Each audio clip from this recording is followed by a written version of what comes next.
Hello, hello, and hello to all of my Sagittarius. This is Queen Amon coming to you with your general reading, Sagittarius. Let's get right into it. Sagittarius. Let's go. Let's see what your cards have to say. If you haven't had a chance to watch Sunday's video, please go back and watch it. It is dated the 30th of April through the 31st of May. Excuse me. This video is dated the 1st of May through the 1st of June.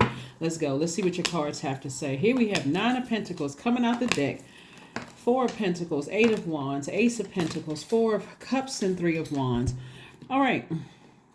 So, Sagittarius. There's a lot of wealth in your cards, but there's also a lot of worrying in your cards as well. Like somebody is kind of posted up, worried about their money, worried about, just a lot of things, right?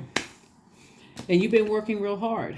You've earned money, but you're headed towards financial independence. And so what I would say, looking at the cards, and by the way, I'm talking to you if you have Sagittarius anywhere in your chart, what I would say to you all, if you want to take this bit of wisdom and knowledge, is maybe stop listening to people talk about, oh, the economy is this and the economy is that. To some degree, it may be helpful, but you also notice that the universe is already balanced. So for everyone who's losing, someone's winning something.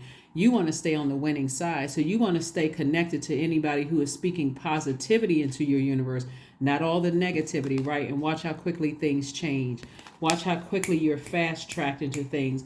Get away from the office gossip. Get away from anything negative that's going to keep you contaminated with all of that stuff, because this was what's really out there. A lot of expansion. You all are wildly creative. Lots to be happy about, Sagittarius. And that's what Source wants you to focus on. Like, focus on watering down some of that fire when it comes to letting things exhaust you. You're sitting around overthinking some things, right? Ruminating over some things. And people are trying to give you fresh water to kind of sort of calm down your worrying, your emotions. Another thing you got to keep in mind, too, is that we're moving towards a full moon. And this one in particular is something else, because it's a full moon in Scorpio. Scorpio is the sign of death and regeneration. So there's some energies, there's some people around you that are, the relationships are ending permanently. It's never to be revived again, so that you can go through a rebirth. It's a sacrifice that you're making. Like, I'm never going back to certain things. Family members. Scorpio is ruled by, one of the planets that is ruled by is a generational planet. So there's some family members that you're cutting off for good. And for some people, it does feel like a death. It literally feels like, I'm mourning something. And so again, I'm talking to you if you have Sagittarius anywhere in your chart, not just your sun, moon, rising, or Venus, but you're starting to realize that certain family members contaminated your brain with certain things, even growing up. Not that you're blaming them for relationships today, but their influence played a huge role on your outlook and how you see things. And also, it's like, somebody's parents may have left them around aunts or uncles that wasn't the best influence. And so, somebody's starting to think about some of those things, and how, your aunts and uncles could have left you around some real shady people, right? And you thinking, okay, shade is cute, until you come in contact with people who are like, no, I'm straight up. I'm a good person. I like to do business the clean way. I don't like all the shade, messiness, the gossip, all of that other stuff. Somebody may have had to learn that way. Cutting into your own money. The Temperance card is your card. You're seeing things from just a higher perspective. But sources like, first and foremost, you got to put a lid over the past, over which friendships didn't work out, which romantic relationships didn't work out, with business relationships didn't. Like, sources like, put a lid over those emotions. Leave the past in the past, because you got a lot more creativity here. Matter of fact, you're the King of Cups, which is the king of creativity, king of emotions, right? So somebody now knows how to control their emotions when it comes to things. So you went from this right here, looking at the past, arms folded, bottom lip maybe hanging out like a cash register drawer, stomping around, to this right here. I'm back on my throne. I know how to control my emotions. I had to go through some things to learn. I need to leave the past in the past. I need to move on. And this is the beautiful thing about you being a highly adaptable sign too, is that you are adapting. It may take some other signs longer You've taken the blindfolds off some things. You're like, you know what? My eyes are wide open, but I also want to see the blessings coming my way. So I'm not going to stay stuck on something that happened in the past. I'm adapting, learning how to move forward. And I'm putting so it was two situations in particular that somebody needed to have a breakthrough about. And all you had to do was ask yourself, what is the motive? Here's the Ace of Swords motive.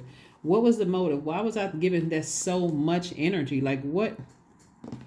Why that in particular? Why those two things in particular? Whether it was at work or in your personal life, why those two things in particular was giving me so much, so much heaviness in my spirit. So it's just like, only you know that. Only you know that. It could be family members, because we're talking about heart chakra here. Could be family members, people that you love. You're like, wow. And it could have just brought back a whole lot of memories. But you're also seeing how they played a role in a lot of things are coming to memory for a lot of people, like releasing childhood, things, deep wounds and unhealthy feelings about things from your own childhood. And so Source is like, that's right, keep getting it all up, bringing it to the surface. Let this full moon bring things to the surface so you can release it permanently, release it for good. Rain is a, rain, when it's raining outside, is a good way to look at how God uses that water to wash away any debris, giving you an opportunity for a fresh start. It's like cleaning off the trees, it's cleaning off the sidewalk, it's cleaning all of that. The way we can do that is drinking more water, juice fast, spiritual showers, spiritual baths, getting our rest, all of those things, even after coming off of a heartbreak, a deep disappointment. Well, not just but several, because it looks like two in particular. And so this is what you're moving towards, the King of Pentacles, which is the wealthiest card in the deck. All you have to do is stay in your light, keep your vibrations high, remain positive, and stay in your purpose, because that's where your healing is coming from. Here we have the Eight of Cups, we have the Page of Wands, and also the King of Wands. And the King of Cups, we have the King of Wands, the King of Coins, or King of Pentacles, Page of Wands. It's like Source is cooking up something for you, like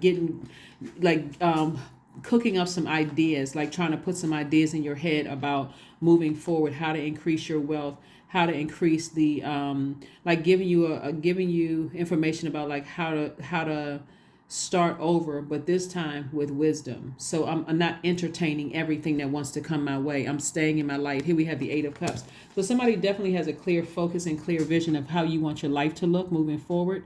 So that's a good thing. But you're definitely moving towards an enormous amount of wealth if you can just move on from heartbreak, deep disappointment, betrayal, all of those things. And like I said, it's happened several.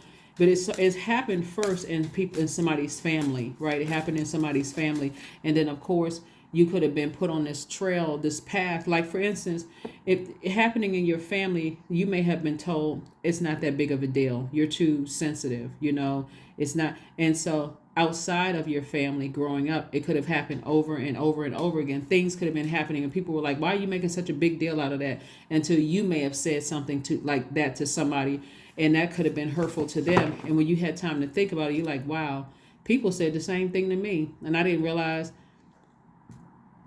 until someone said it back to me how hurtful that sounds, how insensitive that sounds.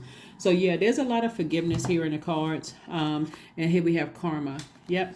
So there's nothing from a past life that can't be addressed in the current life. Yeah. So that karma would be like the same energy coming back, that same energy put out coming back, right? So whether it's good energy or bad energy, it really is the intention behind it. So it's just coming back. So people can have good karma or they can have bad karma, but again, karma, it just is. It's not good or bad. It's just the same energy coming back. So somebody is having some moments of clarity at a higher frequency while you're in your light healing, starting to realize how some things that could have been said or done could have just been really painful, but something had to start in someone's childhood. Here we have Oracle. 28. Spirits of the other worlds, tell me tales of the unknown. Tell me tales of the forbidden. So somebody may have seen an oracle or may have been watching an oracle or felt like they were connected to an oracle in some way, but Source wanted you to wants you to start the process of healing, because there's a lot of inspiration here in your cards. There's a lot of creativity in your cards. Obviously, you're very smart. Obviously, you all know that.